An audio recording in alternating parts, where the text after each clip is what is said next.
Okay, let's just dive right in, shall we? Because it is the final frantic week of the transfer window, and the rumor mill is just absolutely spinning out of control. And right now, all eyes are on North London. And yep, the sources are all confirming it. After what's already been a pretty busy summer, it looks like Arsenal are, well, they're not done yet. They're apparently working on one more big deal before that deadline just slams shut. And, this is a move that could seriously shake up their entire defensive line. And there it is, the name on everyone's lips, Piero Hincapie, the Ecuadorian international currently at Bayer Leverkusen. Now look, this isn't just some flimsy rumor. Outlets like football.london and even The Athletic are confirming that Arsenal are taking real, concrete steps to make this happen. So let's break it down. Who is this guy? And more importantly, why is this deal so darn complicated? All right, first things first. Let's get to know the player who's right at the center of all this last-minute drama. So yeah, this is the big question on every fan's lips, right? I mean, we all saw him as a cornerstone of that incredible unbeaten Leverkusen team, but what does he actually bring to the table for Arsenal? Okay, so at his core, this is what you're getting. He is not just your standard run-of-the-mill defender. The key words here: versatile and aggressive. He's a modern front-foot defender, the kind who can adapt to different roles, which, let's be honest, is exactly the type of player Mikel Arteta absolutely loves. And when you look at the details here, wow. They just show how perfectly he fits that Arsenal profile. I mean, he's only 23, but he's already got a ton of experience. We're talking 46 caps for Ecuador. And on top of all that, he's got that coveted left foot, which is, without a doubt, a huge factor in this whole thing. His scouting report is frankly fantastic. The guy is incredibly fast. I'm talking clocking in at nearly 36 kilometers per hour. And he's a master of that aggressive one-on-one defending. Now, that style lets him cover a huge amount of ground, but there's always a but, right?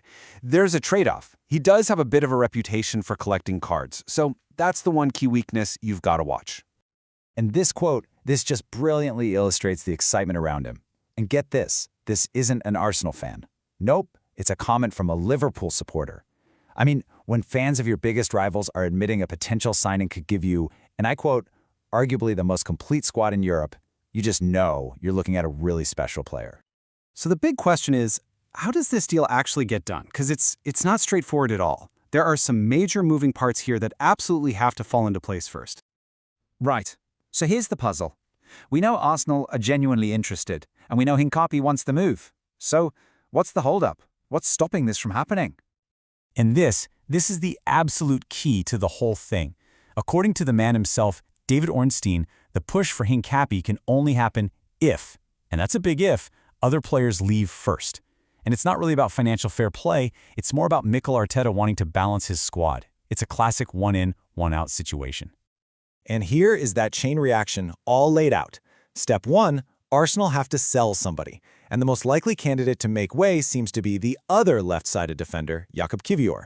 Sources are confirming that FC Porto is in active talks to sign him. Now, if, and only if, that first domino falls, that's when Arsenal can officially pull the trigger on the move for Hincapie. Okay, so what's this going to cost? Well, Hincapie has a €60 million release clause in his contract, and you can bet Leverkusen would prefer that gets activated. But reports are suggesting that there are efforts underway to try and negotiate that fee down to something a little more realistic. But either way, let's be clear, he is not going to come cheap. And just as if a last-minute super conditional transfer wasn't dramatic enough, you guessed it, there's another twist in the tale. And it's a very familiar one for Arsenal fans. That's right, Tottenham. They're also in for him. Sources say they're in active negotiations, and honestly, just like we saw with Eberechi Eze earlier this summer, it is shaping up to be another North London transfer battle. Now, the crucial advantage for Arsenal, it seems Hincapie's preference is a move to the Emirates. But, and this is a big but, Tottenham's interest could absolutely drive up the price, or worse, they could even hijack the deal if Arsenal can't get their own players out the door in time. And this fan comment from the Athletics forums it perfectly captures the supported level view of this rivalry. The whole idea of swooping in and just snatching a rival's target, that's a massive part of the fun and the drama for the fans, right? It just adds a whole other layer of intensity to this deal. All right, so let's zoom out for a second. What's the big picture here? What's the strategy? Why is Hincapie so important to Arsenal's plans right now? And look, it's a fair question, and it's one a lot of people are asking. With guys like Gabriel Magalhaes, Ricardo Calafiori, and others already in the squad, is another left-sided defender really the top priority? But the logic, it becomes crystal clear when you look at Arteta's philosophy.